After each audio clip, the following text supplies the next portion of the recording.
Back in May, we reviewed Assetto Corsa on the Rift DK1 and gave it the highest score in our short history of reviewing VR content, despite the fact that it had some UI issues and the limitations to gameplay caused by the Rift's low resolution.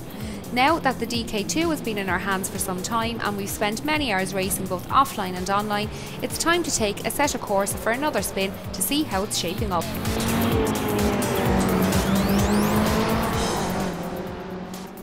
First off, resolution. Even though the Rift's screen resolution has nothing to do with the developers, it has a profound effect on the overall experience when playing in VR.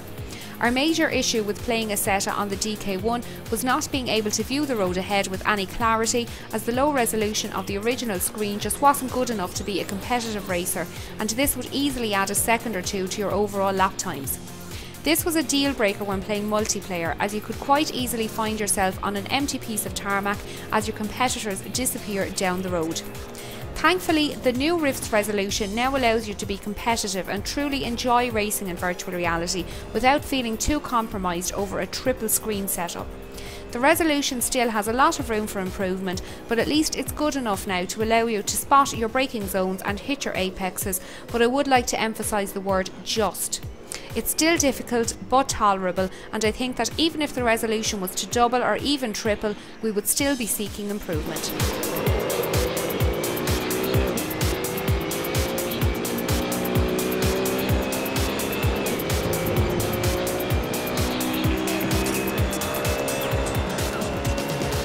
Another issue we brought up in our original review back in May was how the UI was unreadable in the Rift, as it's not rendered in stereo for both eyes.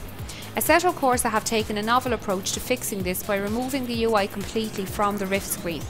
The Rift screen now is only used to display the game environment and nothing further. The only non-environment rendering you will see on the screen now is a starting clock, which is now thankfully readable and will allow you to get a good start.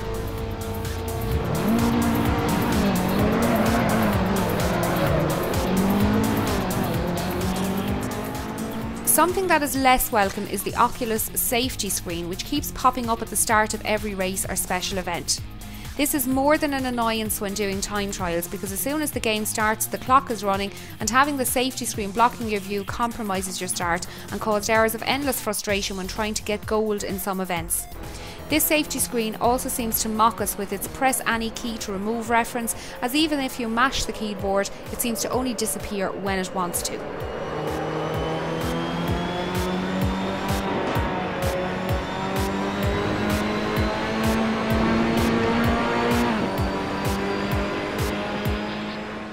Although we completely understand that Assetto Corsa is still very much a beta product, we did have quite a lot of trouble figuring out how to set up our monitor and Rift to get it working correctly. There is a display option for Oculus Rift in the menu for Assetto Corsa, but it neglects to say that you need to set up your Rift as the primary monitor and have the Rift in direct mode.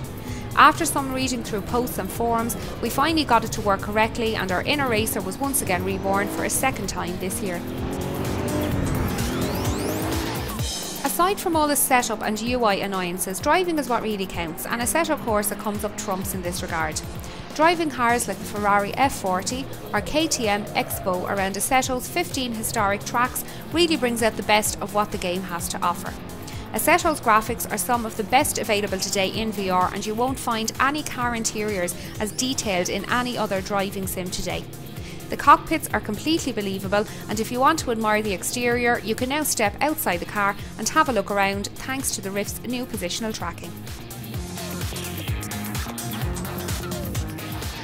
Another bonus of the positional tracking is that the tracking drift from the original DK1 now seems to be fixed, as you very rarely have to recenter your view, whereas back in DK1 days you would notice your view drift by 2 or 3 degrees per lap.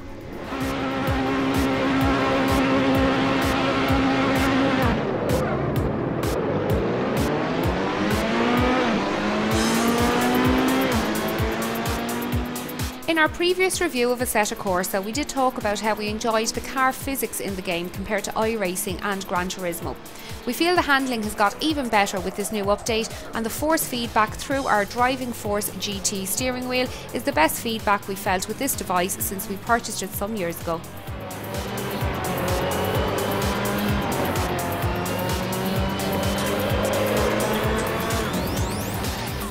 Assetto Corsa has really improved since the DK1 days, but it's still a diamond in the rough when it comes to UI interactions and setup.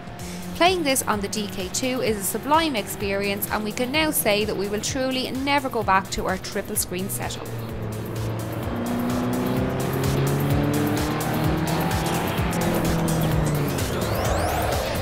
If you enjoyed this update feature, please remember to hit subscribe.